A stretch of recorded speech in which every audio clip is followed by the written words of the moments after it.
দেখেন প্রথমে আমি একটা মিক্সিং বোল নিয়ে নিয়েছি, এর মধ্যে আমি 1 কাপ আটা দিয়ে দেব। এই যে 1 কাপ আটা আমি দিয়ে দিচ্ছি।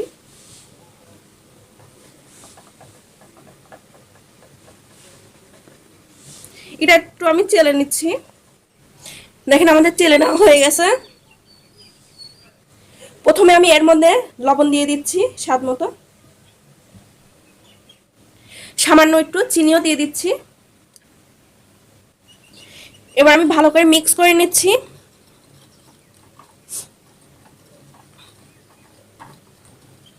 এর মধ্যে এখন আমি পানি অ্যাড করব।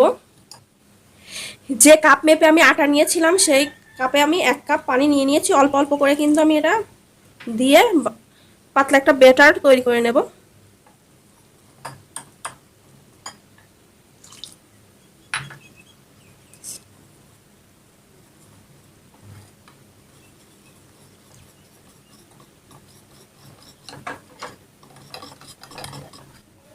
দেখেন একটা পাতলা ব্যাটার আমি তৈরি করে নিয়েছি।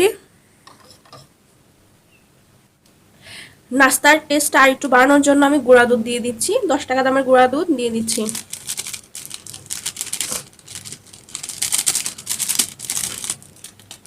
পুরাটাই দিয়ে দিলাম। আবার আমি ভালো করে মিক্স করে নিচ্ছি।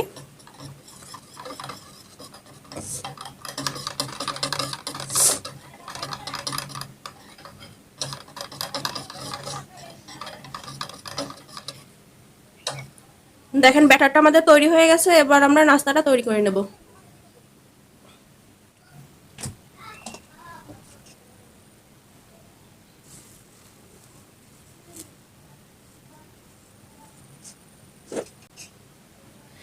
এক ফোঁটা তেল দিয়ে কিন্তু আমি প্যানটা মুছে নিয়েছি। এবার আমি ব্যাটারটা দিয়ে দেব।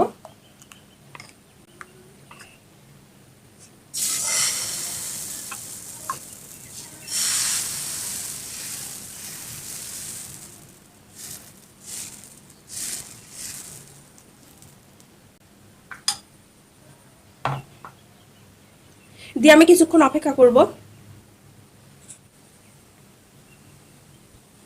দেখেন উপর দিয়ে কিন্তু শুকিয়ে গেছে। এবার আমি উল্টিয়ে দেব।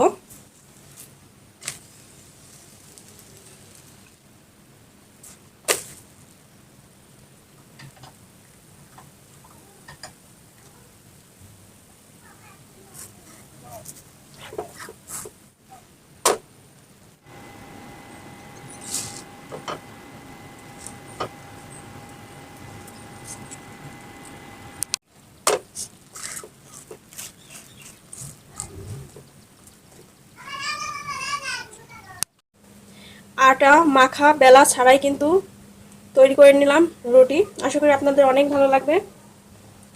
যেরকম নরম হয়েছে সেরকম কিন্তু ফুলকো হয়েছে। ভালো লাগলে অবশ্যই লাইক করবেন আর রান্নাগুলো বেশি বেশি শেয়ার করবেন।